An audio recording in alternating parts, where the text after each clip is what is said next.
Okay. Right now, it doesn't matter where you're at. We're working on character. You can be a vampire anywhere. Yeah. Are these seductive? But just tell these people, you still draw them in and then kill them. What? You need to move back here. You gotta work on being seductive. There's a classic scare that I used to like in the old where you're in a black hood and you're basically coming out of darkness. It's the scariest moment in the movie. It's a very it's really good. One of you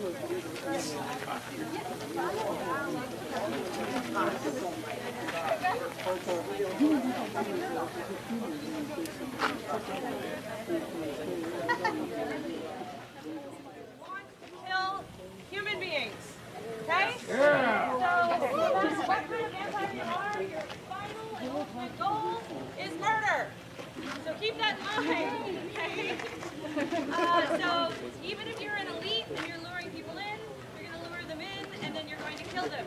So no matter what, this is our ultimate goal. It gives you motivation to be scary. It gives you motivation to think of how to scare, all of that good stuff, okay? We got Daniel working with everybody. Are we, Renfield, okay, we're going to do an activity. If there's any press in the middle, keep clear. Right now, guys, we're going to practice. I want you guys to think really deeply about your characters. Think about how they would sound, what they would do. And what I would like to do is, the reason you guys are in odd numbers and even numbers is our even numbers break our odd numbers. So 2 will break 1. So when 1 goes on break, 2 will go into his spot. That's so that there's always coverage in the maze. So you guys all need to meet each other. But I'd like you guys to meet each other as your characters. So, channel whatever your character is, get all those giggles out. Everybody's going to be doing it at the exact same time. So don't be shy. I'd have everybody set their drinks down. Set your purses down. Get loose. Jump up and Yeah, down. get ready. We're going to do this, guys. You ready? You ready? All right. So, I'm going to get out of the way. I would like for you guys to meet your breakers in character on the count of 3. Everybody thinking? Everybody good? Channeling, channeling. 1, 2, 3. Meet each other.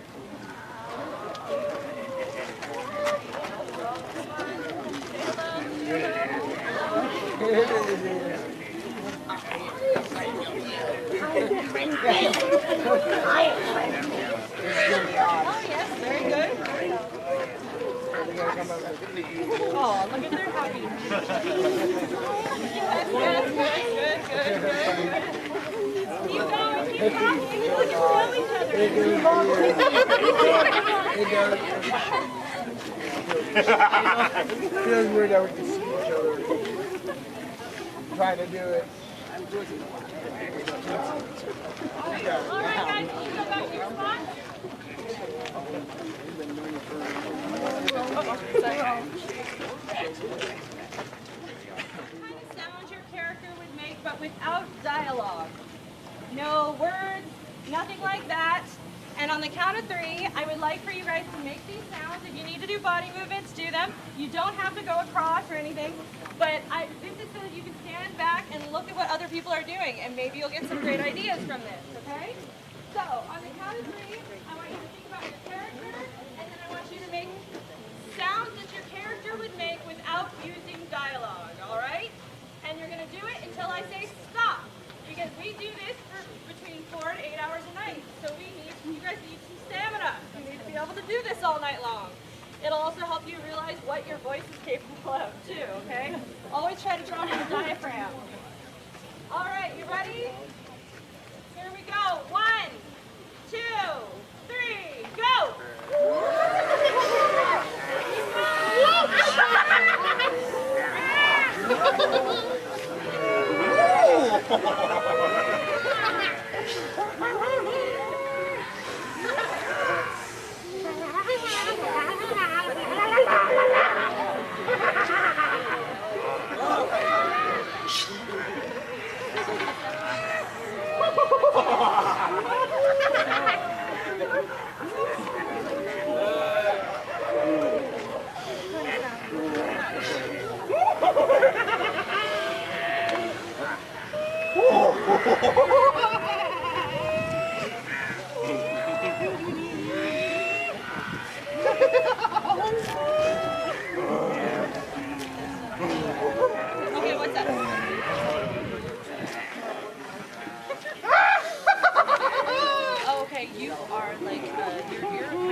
Or do you have the big break thing?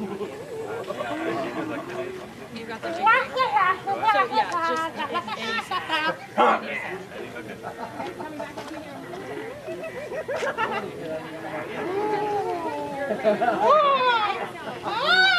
you.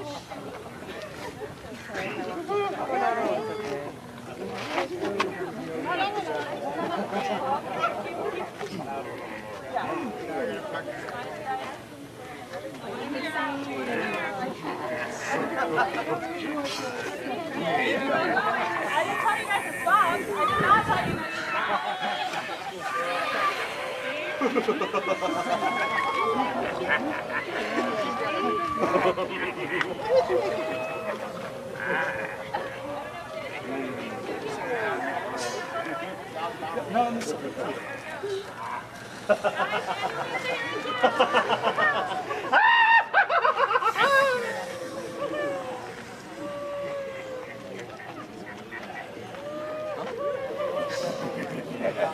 Okay.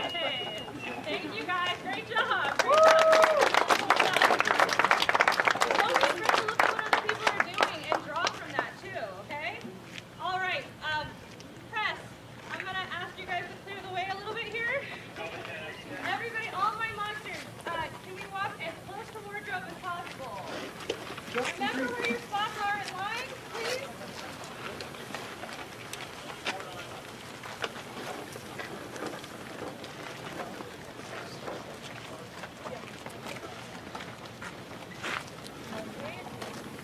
All right, guys, what we're going to do now is every time that you guys walk around the store in costume, you need to be walking in character. When I walk like this, I'm walking like Brooke. I am not a monster. I am not embodying any kind of scary creature. If I were to have a costume on, I should be walking like my character at all times. If a guest can see you, you need to be in character, and you need to be moving like your character. A monster that walks like this is not scary. So we need to think about what our walks are. Are you hunching? What kind of movements are you going to do? You need to take yourself from being your normal human self to being your monster self. You will walk like this when you're getting to your rooms in the maze, when you're going to break and you can be seen on stage. At any time that you are in costume, you should always be in character. So now we're going to practice our monster walk. So I would like us to walk, Daniel, oh God, everybody. We're going to walk from here all the way down to that pallet and then all the way back, okay? You can sort of, if you remember where you're at in line, feel free to use all the space you want. You can interact with each other, you can interact with the many, many people that are over there and try to scare them if you like. But I need you guys to walk all the way there, all the way back. Do not break character. Walk as your monster characters, okay? Are you ready? 1, 2, 3, go!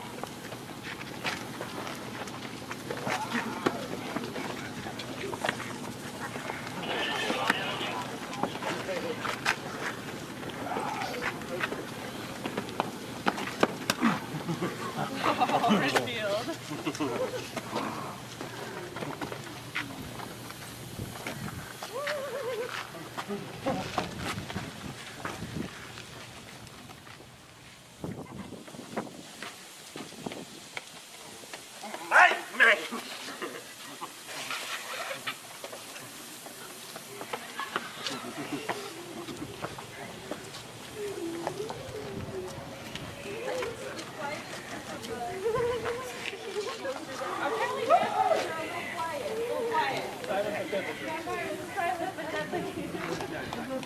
Good job, guys. Great job.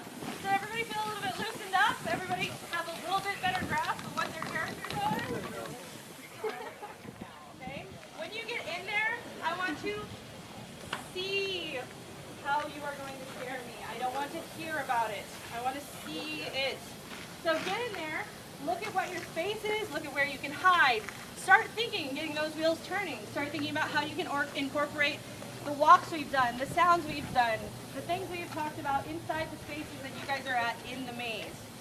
When I get in there, I want to see it. I say it again. I don't want to hear about it. I don't want to have you tell me that I'm going to pop out from behind this curtain and I'm going to say something very scary and vampire-y, and you are going to be scared to death, because that's not what I want. I need you to hop out and attack me, okay? Whatever it is that you're going to do. I want you to see it, I don't want to hear about it. Everybody clear on that? Clear, clear, clear. Okay, so now everybody's in order still? Love it. We are going to place you inside the maze, and we'll start working.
so everybody can get a quick photo. I know it's warm, but hey, how it is.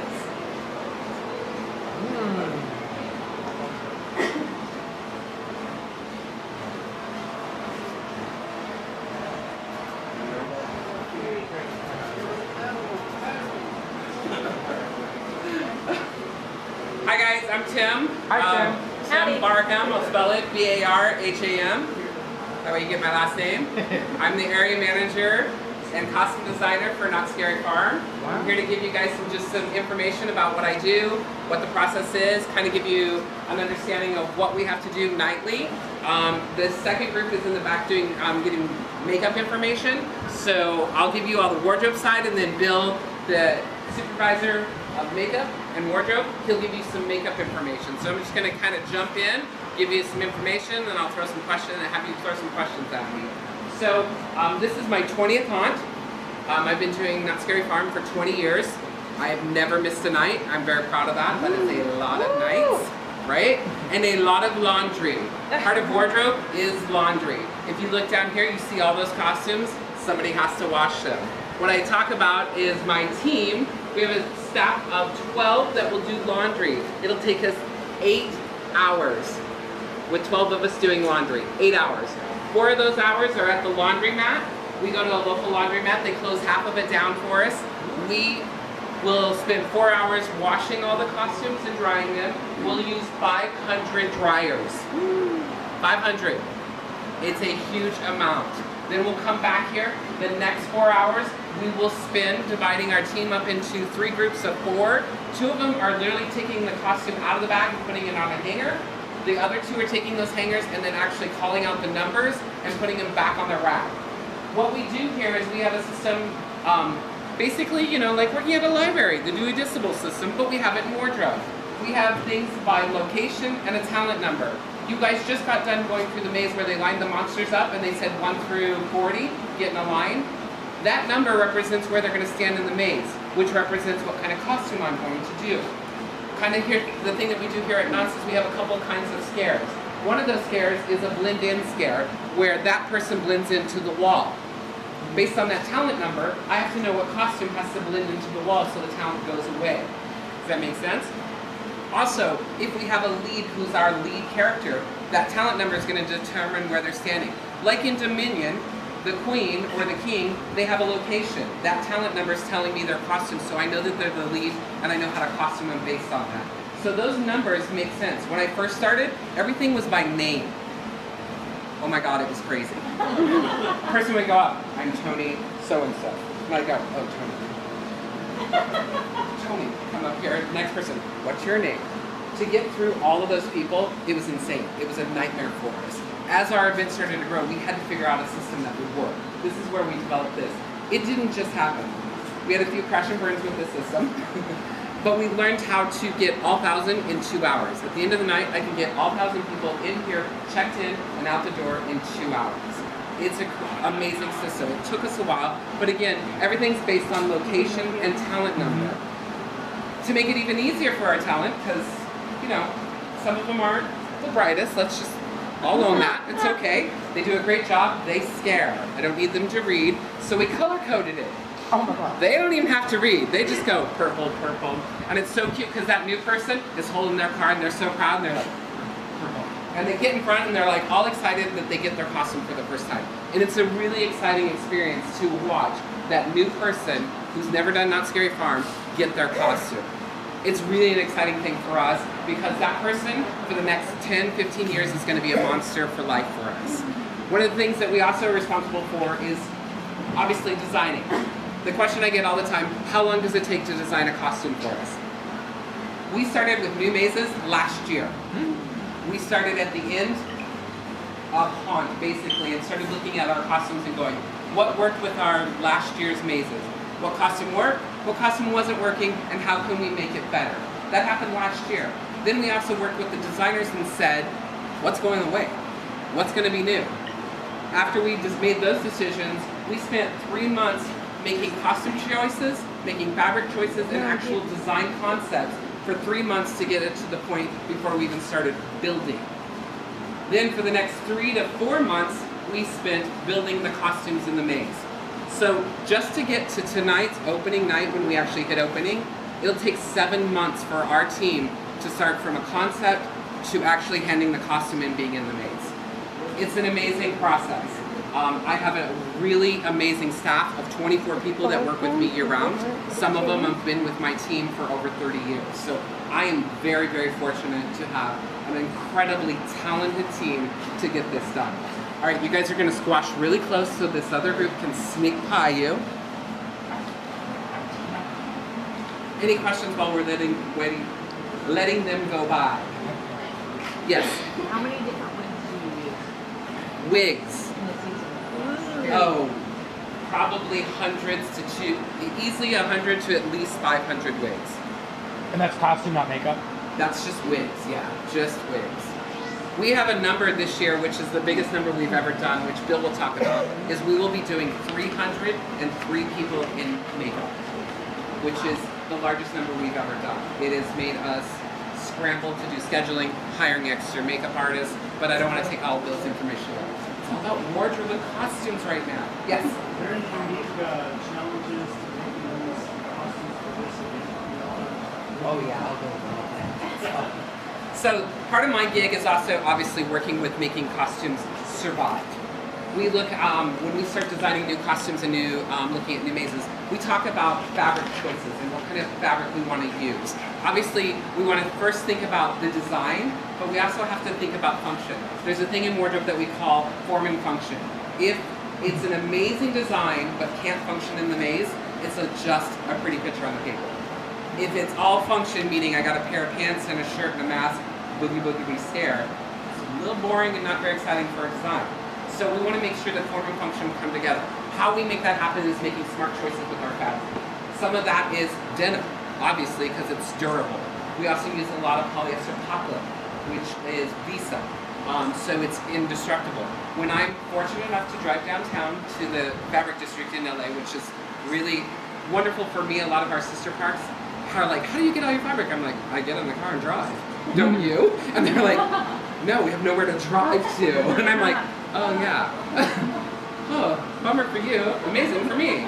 So I drive downtown and I literally take stuff and I will take and rub a lot of fabric. I do a rub test down there because I want to see the friction. So I want to find out if it's going to survive. Obviously our sliders are out there, they're sliding. There's areas on them, the bottom part of their shin tends to break away. So we'll reinforce that with a double layer of fabric. Elbows tend to rub away. One of the weirdest things that I discovered during Knott is I never realized back of shoulders kept breaking down on costumes, and I'm like, this is the weirdest place. What are the monsters doing? Why is their shoulders rubbing down like their elbows? And I couldn't figure out. Then I went in the maze and watched.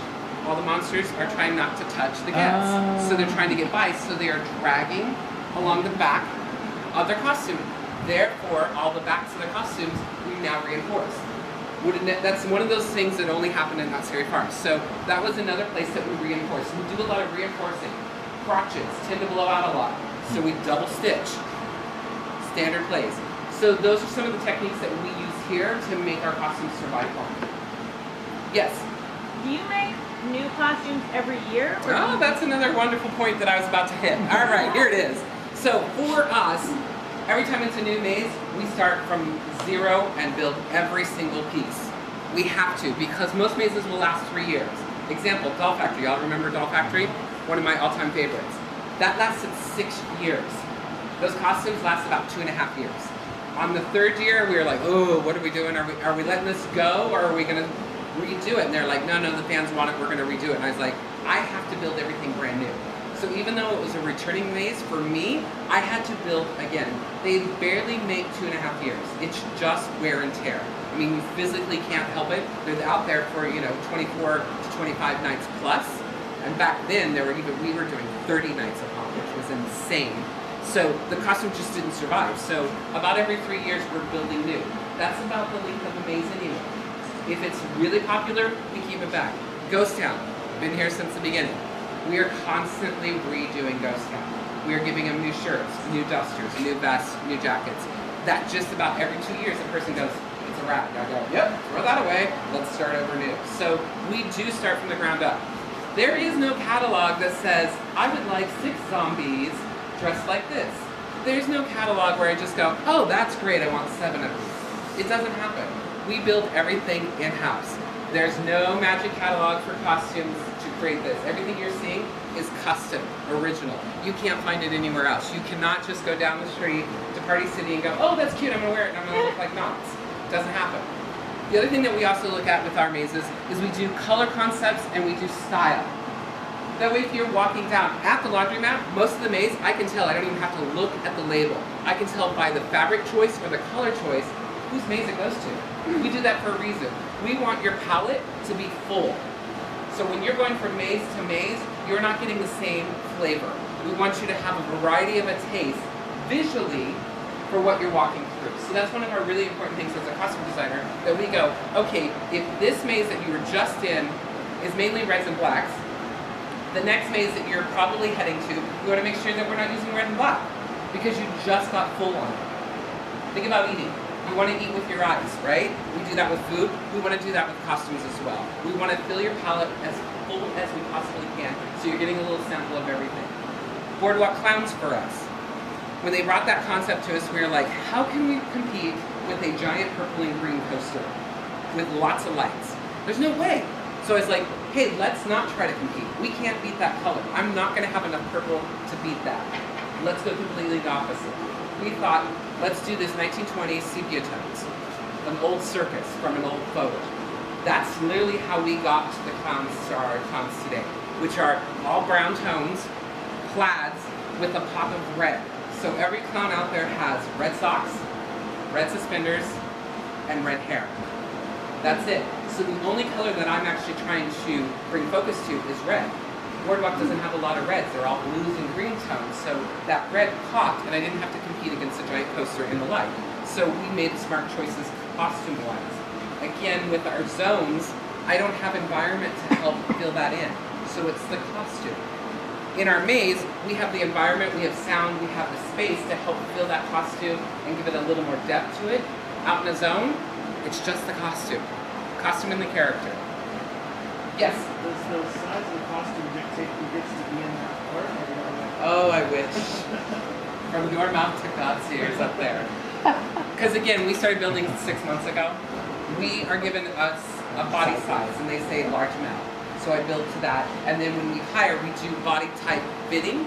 So literally when we're doing our fitting process, we have our talent come in. Once we know that they can scare and do their thing, we go, all right, small girls over here, large males over here, medium-sized male, and everything's small, medium, large.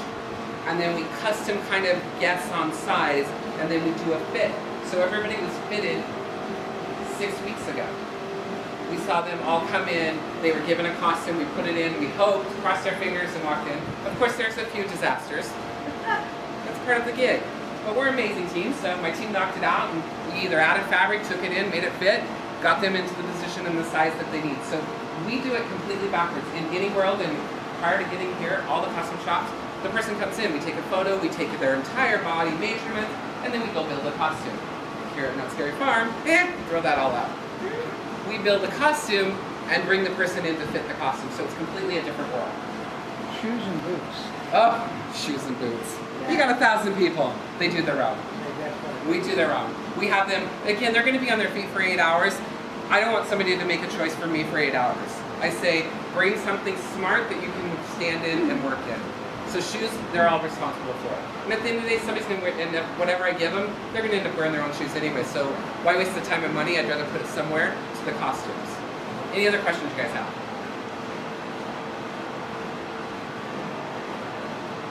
Wow, I guess I've done a good job. No. yes, go. So do you just throw away old costumes? Oh, God, no. Okay. God, no. The question was, do we throw away old costumes? We do 2 options. Our sister parks, who also have Halloween haunt, who does not have the same amount of staff or year-round ability. A lot of our sister parks back east close. They're only open partial year, so they don't even get to work year-round. I send my costumes to other companies. We just got done sending De Los Muertes up to Great America. I literally put all my costumes in a box and sent them, and they were like, oh, thank God, we don't have to build that.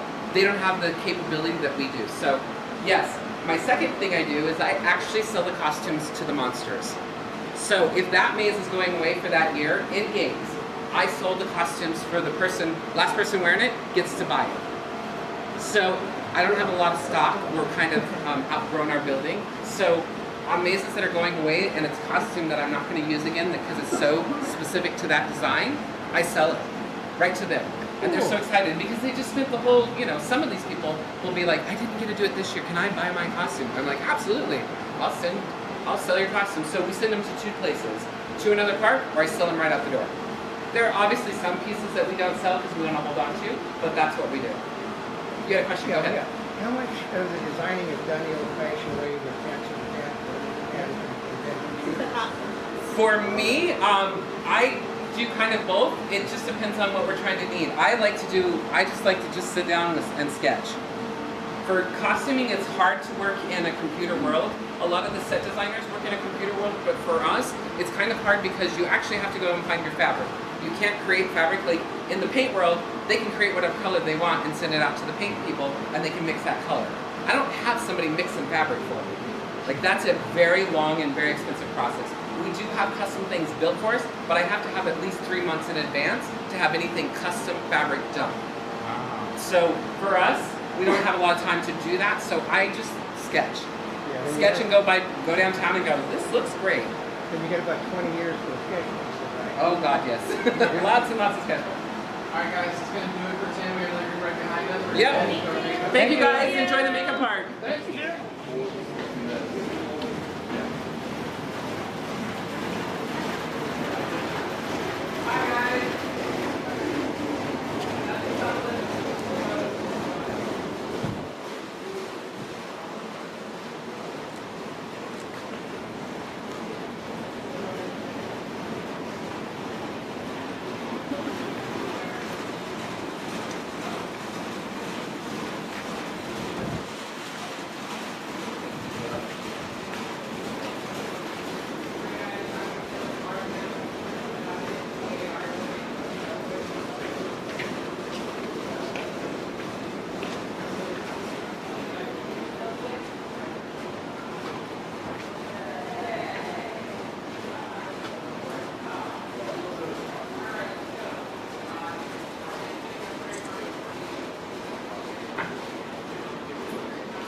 File in, guys. Bill's ready for you. Supervisor, I've got cards here on the table. I can just start talking. Do you guys have questions for me to answer first? Okay. Who are you folks? Are you media?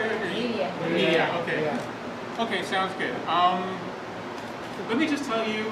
I would say this is my 22nd Not Scary Farm season. I started in 1993. I started on right before, I would say it was the end of August. I had no idea what I was in for. The manager who hired me said, we'll work you through October. Maybe I'll have hours for you in December. After December, well, maybe I'll be able to keep you on for January, February. And again, here it is now, 2014. I've been here ever since. I'm now the supervisor in the shop. People ask, how many artists do you have? How big is your makeup program? I have 37 artists working for me tonight. Last year we had 32, but because now this year, of all the additional zombies at Camp Snoopy, we've had to hire an additional 4 makeup artists. You guys are aware of our big event at Camp Snoopy this year, yes?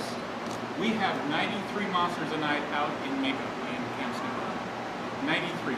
Yes, that's a very lot. That's an awful lot. People ask, how many people do you put out in makeup a night? And I've got my cheat sheet here. I apologize. We've got, on average, 335 monsters that we put out in makeup every night. 335. Of the 335, 102 are out wearing foam latex prosthetics. So you say, okay, 102 prosthetics. That's an awful lot. But you have to understand that this foam latex prosthetic, basically, like I said, it's foam latex. It's a sponge. So if you're out there working hard, sweating, this is going to absorb all that sweat and grossness. Tim talks about laundry, right? Yes? Okay. Okay. Imagine this on your face. At least, yeah, exactly. They'll wear this prosthetic for 3 nights before it gets destroyed. And yes, we destroy that. We will have 8 prosthetics that we have to run at a minimum per person. So eight prosthetics per person at a minimum. Most of them, we run 10 per person just in case there's, somebody gets, you startle the wrong person and they grab at your face sometimes. And we've had prosthetics that have ripped, or somebody gets ill halfway through, or somebody falls on their face, or whatever. We have to be able to deal with concerns like that. So we will always have extras, but again, 102 monsters times 8 apiece, that's a minimum of 816 prosthetics we run for our park. 816. But what people don't realize though is that Knott's Berry Farm is one of the sister parks, the Cedar Fair parks. Were you guys aware of that? Yeah. We make prosthetics for all of our sister parks that use them as well. So between our park's needs and their park's needs, we make a total of, this year we've made 2,531 prosthetics. Again, 2,531 prosthetics. And I'll be honest with you, that number has gone down quite a bit. Last couple of years, I would say probably 5 years ago, we were about 3,000 prosthetics. Various reasons people are scaling back at the other parks. Cedar Point this year, their order exploded. I don't know what happened, I don't know what they're planning this year, but their order exploded. They've got well over 1,000 prosthetics that they ordered from us this year. Thankfully, they're all shipped. We are now focusing on our needs.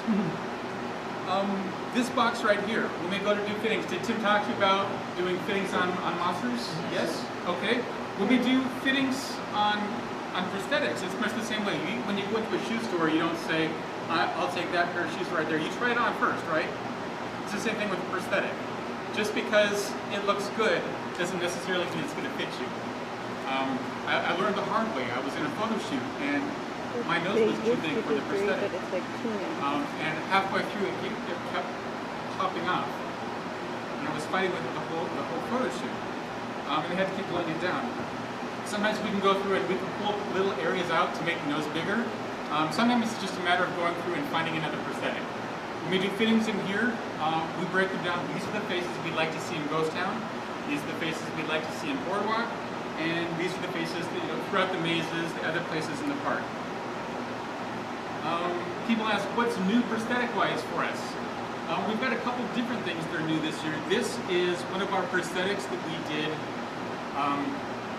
for our new, the voodoo-themed maze. One of the things we wanted to be able to do was make sure that there were certain characters that looked the same every single time. Now, when you're starting from scratch at 24 nights, you'll paint a skull one night. It's going to be a little bit different the next night. Granted, it'll be a little bit different the next night, right? And by the time you get to 24 nights, it'll look nothing like it did the first night. As much as we try to keep it nailed down, so we wanted an iconic character that was very similar, that was constant from night to night to night. One of the ways we did that was to actually sculpt. Our designers, when they came up with the characters and the costumes and their ideas, they had no intention for it to be a prosthetic character. But it was something that we decided we really needed to do to make sure it looked the same from night to night to night. So this is one of our new ones. Again, it's foam latex prosthetic. We sculpted it as a full face. The mold itself does have a bottom jaw on it. We won't be using it in the Voodoo Maze. We're only using the top half. The reason we did it with the bottom half, even though we're not using it, is because 5 years from now, 6 years ago, now 7 years ago, if that mold is still usable and that maze is gone, we'd like to be able to continue using this space. Also, our sister parks don't have the same maze. They may need a sculpt face, a sculpt prosthetic, and we'll be able to use this and create it for them and send it to them. New for us also this year, in addition to all the zombie madness going on at Camp Snoopy, the Tooth Fairy Maze. When Daniel Miller came up with the idea for the Tooth Fairy Maze, have you guys heard about that? Mm-hmm. Okay, let's just say that he was having a bad experience at the dentist office when he came up with the idea for the Tooth Fairy Maze. And one of the things he did was he wanted it to be a very gross, dirty, rusty world that this dentist was living in. This is the guy who's got his hands in your mouth. And it's bad enough when you can see eye to eye with your dentist, but when your dentist is hiding something from you, it's even worse. So he had images of a burlap mask, or it had buckles and trims and things on it like this. And I'll be honest, we went to my catalogs that I go to for my other rubber masks, I couldn't find anything like what he was talking about. So we said, you know what, let's just make it our own. So my sculptor, who actually, she's one of the 2 young women that work for me making the full latex prosthetics, she went through and sculpted a base. Basically, this is the shape of the mask.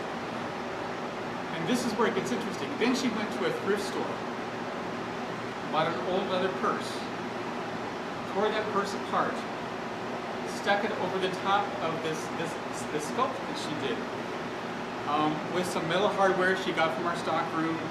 Here is a web belt, like a military belt that she cut pieces of. This is part of the purse. You can see the D-ring there. You can see some of the straps. If you look here, you can see the zipper from the purse.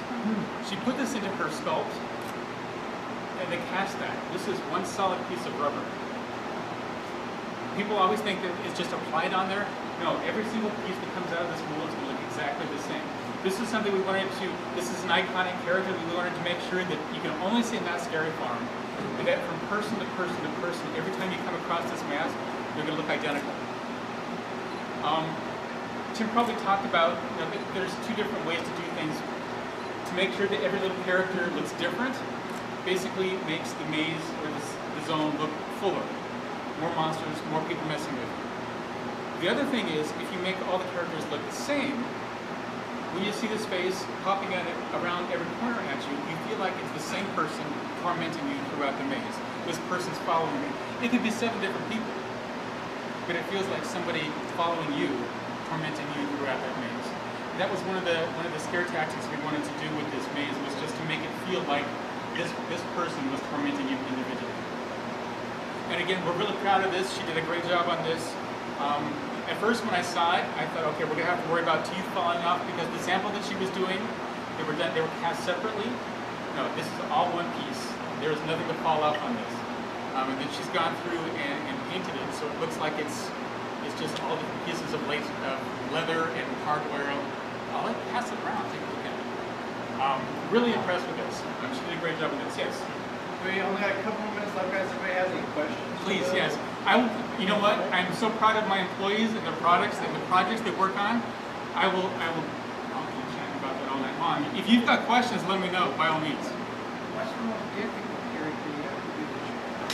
Oh, the most difficult, you know what? The one thing I will say prosthetic-wise, that and the last group asked me the same question.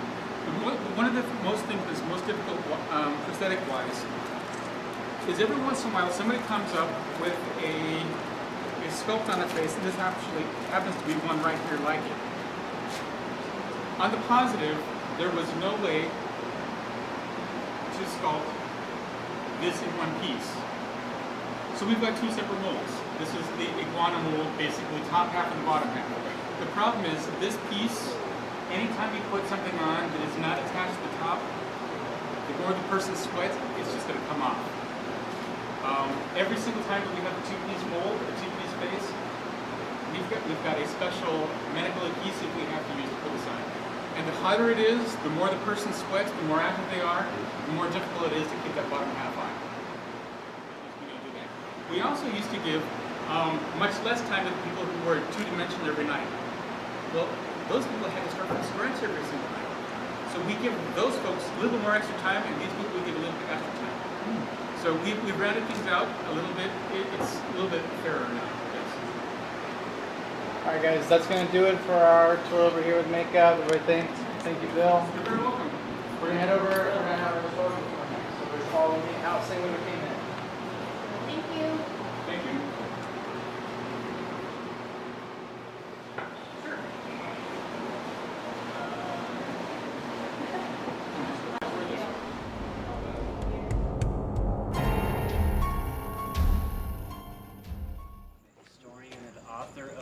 Knott's Halloween Haunt, A Picture History. Welcome to your Ghost Town Haunt History Tour. For those of you that don't know, Knott Scary Farm is the longest running Halloween themed event at any theme park in the entire world. All others can trace their roots back to here at Knott's Berry Farm. Despite the various changes that this park has gone through since the first haunt in 1973, shadows of its past still stand today. So as opposed to me giving you like a play-by-play on how the event started and how it's grown over the years, I'm going to lead you to some historic hotspots here in Ghost Town to help you understand why these seemingly random locations indeed have great relevance to the haunt's history. So for starters, we're standing here on what is technically known as Main Street in Ghost Town. However, in about the past 15 years or so, this is referred to as Fog Alley in the monster community. It's shrouded with fog, monsters in the shadows, spooky lighting, and to me, I consider this the heart of Ghost Town when it comes to the Halloween haunt. During the event's debut, the Knott family offered various forms of entertainment to help establish this Halloween party concept. They had a host, Seymour, the master of macabre, who was a very famous television horror host at the time. He was in the theater. They had live monsters inside the log ride and the mine ride. All the stores and the food services were decorated for Halloween, and they also set up kind of carnival-like sideshows here in the midways of Ghost Town. But there was another very important form of entertainment here in the midways of Ghost Town, and that was the Wild West stunt show personnel that were dressed as monsters walking through the streets. They were the very first Ghost Town monsters here. So many, many years later, when I worked here as one of the Slider monsters, I wanted to work right here. As a Ghost Town monster, you have kind of free reign to kind of go wherever you want within the confines of the scare zone. But I wanted to work right here in this, the heat of all the action, and walk those same steps that those first stunt personnel did back in 1973. I wanted to be among these eerie buildings. And these buildings, in fact, have great relevance to the haunt's history. For example, right here we have the barber shop, the laundry, the assay office. The displays inside these structures are known as pecans, and they're spread throughout Ghost Town. But in the earlier days of the Halloween haunt, they were redecorated and named startling pecans. And we have a couple pictures here to show you kind of a display of what those were like. They were spiffed up with spooky lighting, eerie sound effects, props. They had masks on the mannequins, but in the early days of the pecans, they had live monsters hidden inside to pop out and lunge at the unsuspecting onlooker. Now, these pecan monsters were not the same types of employees as the roaming stunt personnel. The pecan monsters were hired from outside of Knott's Berry Farm solely to work these pecans. And it was one of those monsters that played a very important role in the growth of the Halloween haunt, and his pecan is right around the corner. I'll take you there next. During the haunt of 1977, specifically the second night, a very special occurrence took place right here. The performer dressed as a monster to work inside this pecan was a gentleman by the name of Bob Vernon. Bob worked his first night of haunt that year and without incident. The second night he shows up to work, gets into his costume, makeup. Guests are about to come into the park. He comes to his pecan, and just as it is now, it was locked. Guests are now coming into the park, so in sort of a frantic rush, Bob goes and finds a supervisor and says, hey, listen, guests are coming inside the park. My pecan's locked, I need to get in. So the supervisor races over here and is fumbling through different keys, and none of them work. The supervisor sort of says in a nonchalant way, listen, Bob, it's going to take me some time to find the right key. In the meantime, I don't know, why don't you just go out and scare these people? And that's exactly what Bob did. However, he did so in a very aggressive manner. The guests were freaking out, screaming, running, terrified. It was pandemonium right here. In about 15 or so minutes, Bob looked over to this porch right here, and standing in the shadows were two supervisors with their arms crossed, but they were smiling. They loved what Bob was doing. So much, in fact, that the very next haunt night, they pulled all of the pecan monsters to work and scare aggressively in Ghost Town. It set a new standard for Knott's Scary Farm, because no longer was it just the roaming stunt personnel dressed as monsters. Now people were hired from the outside to work and scare in Ghost Town. And like I said, it sort of set this new philosophy on how they were going to do things and how they were hiring people. It paved the way to things like the auditions that are conducted today. So every scare zone monster that works at Halloween Haunt can trace their roots directly to that 1977 haunt, that second night, to this peek in, to this locked door. Next, I am going to take you to the location that housed the most gruesome item to ever appear at Knott Scary Farm. It's right over here. Come on in. So we're standing in front of the crafts barn, which was originally known as the livery stable. Most people attending Halloween Haunt nowadays probably have no idea that this structure housed two extremely influential mazes during the 1979 and 1980 Halloween Haunts. Back in the late 70s, the designs for these mazes were conducted by in-house personnel at Knott's Berry Farm. But in an effort to bolster the production value of these mazes, the Knott family went to an outside design firm to create a maze for them. They found the father and son team of Doug and Dawn Williamson, who were designers for Pageant of the Masters. If you don't know what Pageant of the Masters is, it's a long-time running show over in Laguna Beach. It's a live recreation of classic art pieces, so you'd have like a Mona Lisa or Rembrandt that's recreated with live actors and sets, bringing the original piece to life. And Doug and Dawn Williamson were designers for Pageant of the Masters and hired by Knott's Berry Farm to design the 1979 maze, Black Bart's Trail of Terror, which is right here. It was very big budget for its time. Tight, narrow walkways, cavern-like walls, live snakes and rats, behind glass of course, video projections, skeletons dressed as cowboys, sets of saloons and jail cells, and even a full-blown real horse skeleton that was positioned to be pulling a buggy. But that's not the most gruesome item to ever be found here. In fact, despite the big budget of Black Bart's, it was not very scary. It looked neat, but was not scary. The Knott family were looking at the long lines over at the log ride and the mine ride and saw all of the people being terrified by the live monsters. They knew that people wanted to be scared here. So not really satisfied with a spooky museum type of setting, they brought the designs back in-house with a fresh attitude, and the result was the 1980 maze, Tomb of Terror, which was also ready. This time they packed the maze full with live maze monsters that aggressively scared people. But as great as those maze monsters may have been, they are not what was so gruesome about this. It was the item that was on display in the final room. A true, absolutely real, human mummified corpse named Count Demonicus. Count Demonicus was on tour at the time in the carnival circuit and rented by Knott's Berry Farm to be the big finale of this 1980 maze Tomb of Terror.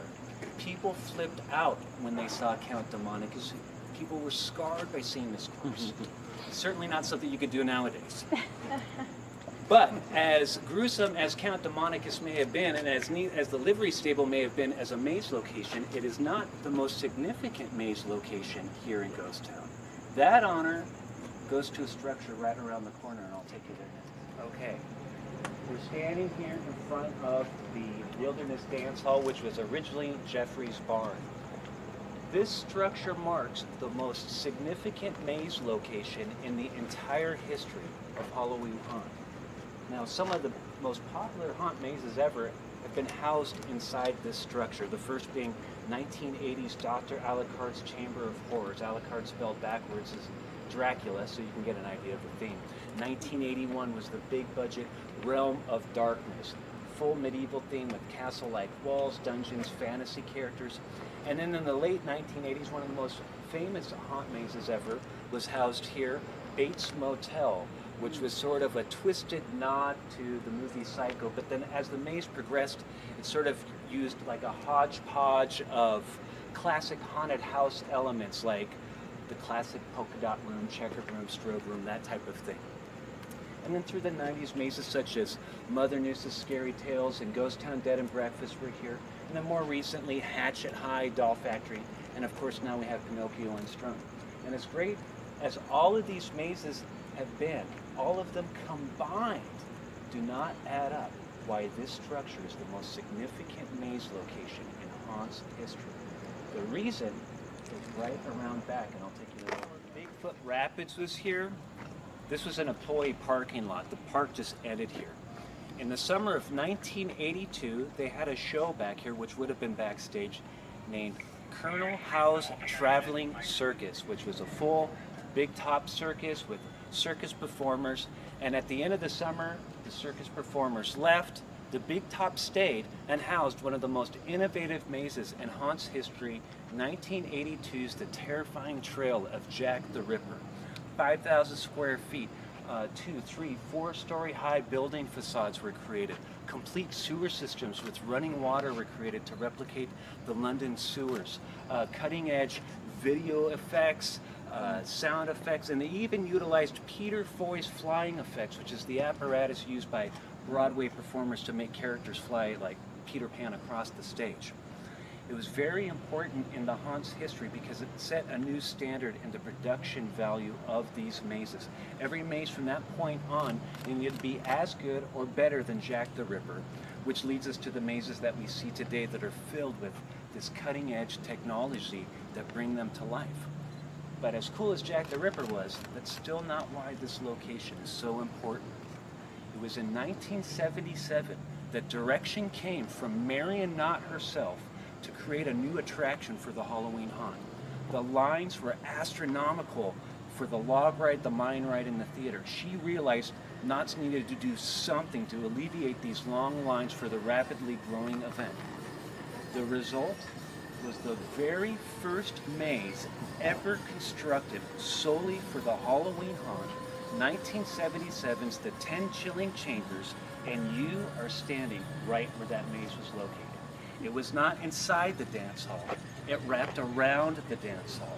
It started off in Boot Hill, went across a bridge, it's no longer there anymore, along the railroad tracks, out to where we are now, and then exited out by the schoolhouse.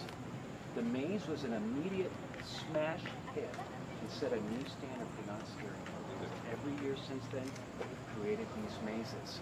Every Halloween theme park in the world that has some sort of maze can trace their roots directly to that 1977 10 Chilling Chambers maze.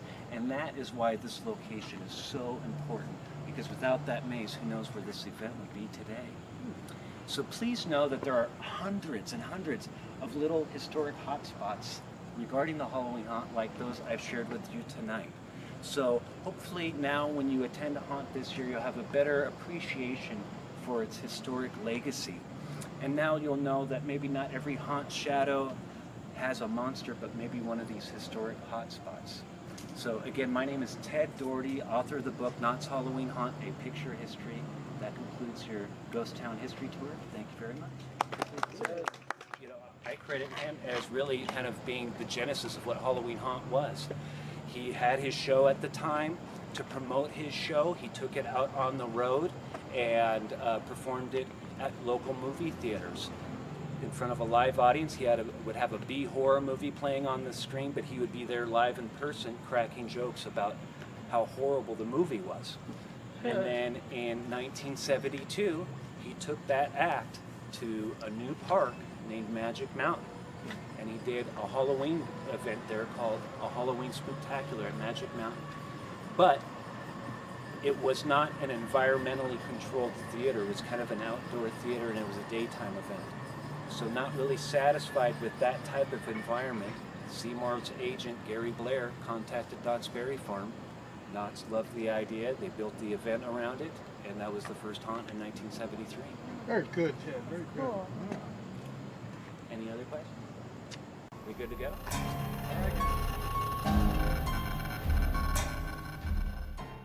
Make without actually using words. Okay? And we're going to walk up and down the line, and I want to hear each of your non-speaking monster sounds, okay? Is laughing speaking? No. Okay. Laughing. Forming words. We're not forming words. Okay? So you're going to keep doing this, and you're going to keep making these sounds until we tell you to stop. You have 4 hours, 6 hours, 8-hour shifts, and you'll have to be doing these kind of things a lot. Always make sure you're trying to use your diaphragm and not so much your neck and nose to do this, because then it'll last longer. You won't lose your voice. Okay? So on the count of 3, I want everybody to start making their sounds. Also, look around you. Look at what the people across from you are doing. You can pick up tips this way. This is a great way to learn from other people in your maze, okay? So, on the count of 3, everybody at the same time, we are going to make our monster sounds. Ready? 1, 2, 3. I want to hear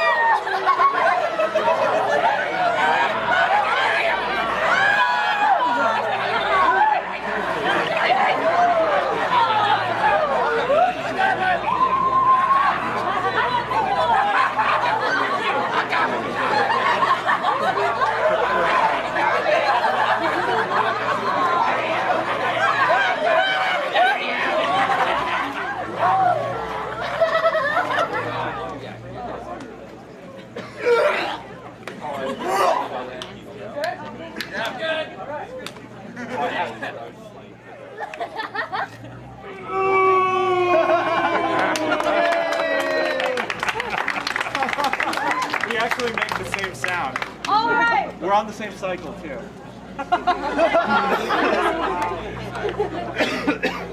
that we're going to do is I want you to think about how your character moves. I want you to think about how your character will walk. You, in costume, are going to have to walk in view of guests. You are not going to walk like I walk, because this is not a monster walk. You're going to walk how your character, how your monster. Gus, why don't you show him a monster walk? Which one? Whatever one you want. Oh, Pinocchio. Not a normal walk. Not a see? Not a normal. There's so many. So, what we're going to do, and if you guys want to make sounds, if you want to speak, anything that you need I only to do do that that once will a night. support this walk, Thank you. okay with? We are going to walk all the way to Mystery Lodge, all the way back as our characters, okay? This is not, you're going to walk like a monster when you go to your breaks. When you're trying to get to your spots in your maze. So this walk is very, very important. Okay? So on the count of 3, let's walk to Mystery Lodge as our characters. You ready? 1, 2, 3, go!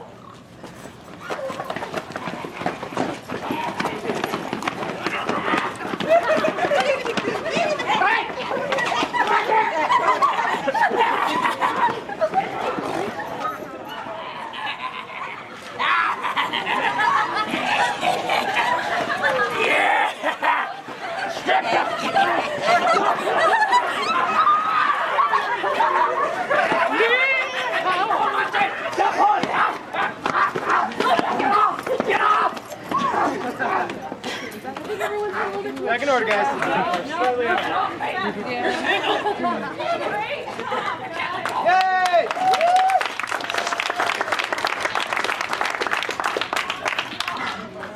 All right, so you guys feel a little bit more like your characters now, right? You're understanding them a little better. So now we're going to put you guys in the maze. You're going to go into your room.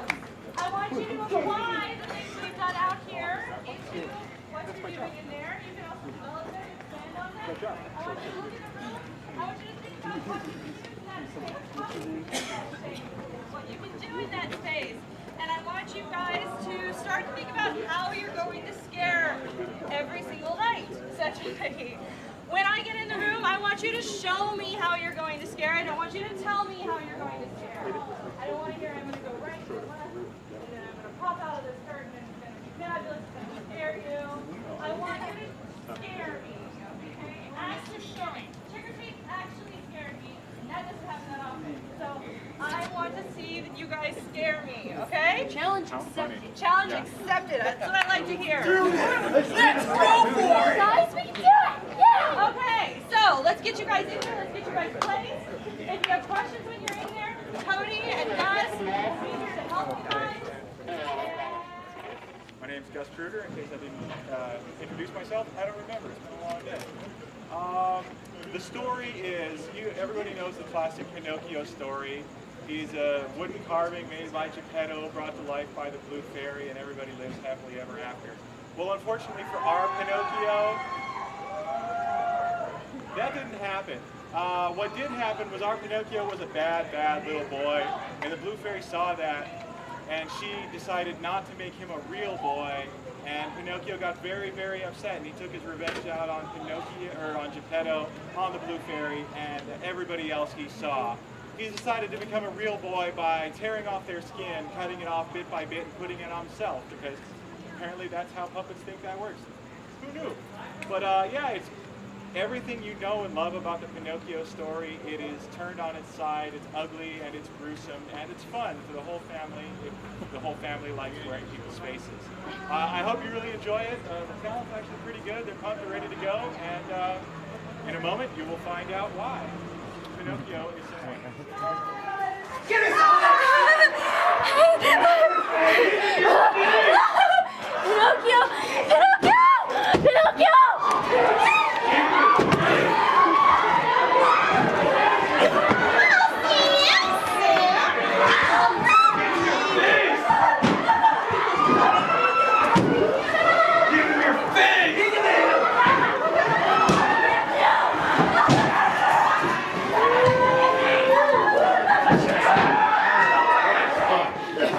Give him your face! It's behind! Give him your face! Get me James!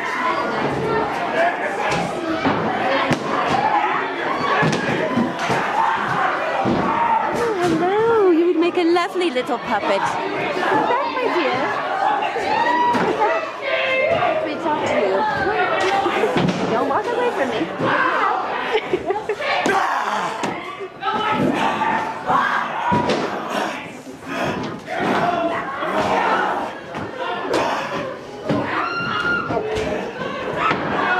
Let me pull some strings on you.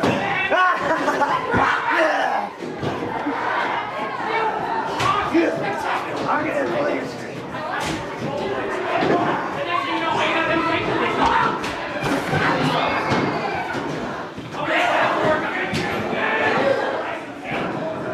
Bring it on home! Lights are on! Bring the arms. Movement. The lights are out. That light comes back on! He's on the wall. He's bringing it. I have full control. Wait, no, I don't. Ha! Bring it on. Get out! Bring the lights. Bring it on back.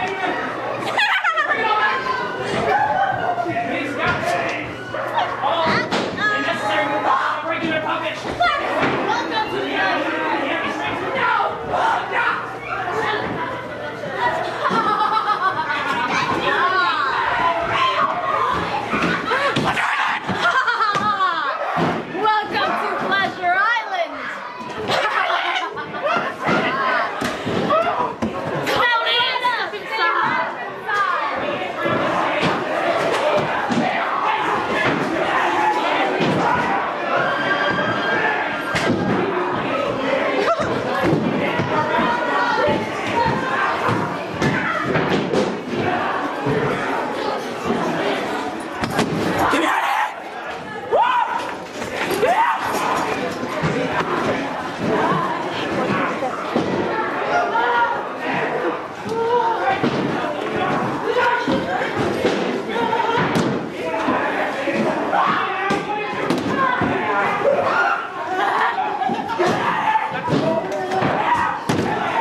strip the flesh, salt the wound. I carve your bones into my personal axe. And I came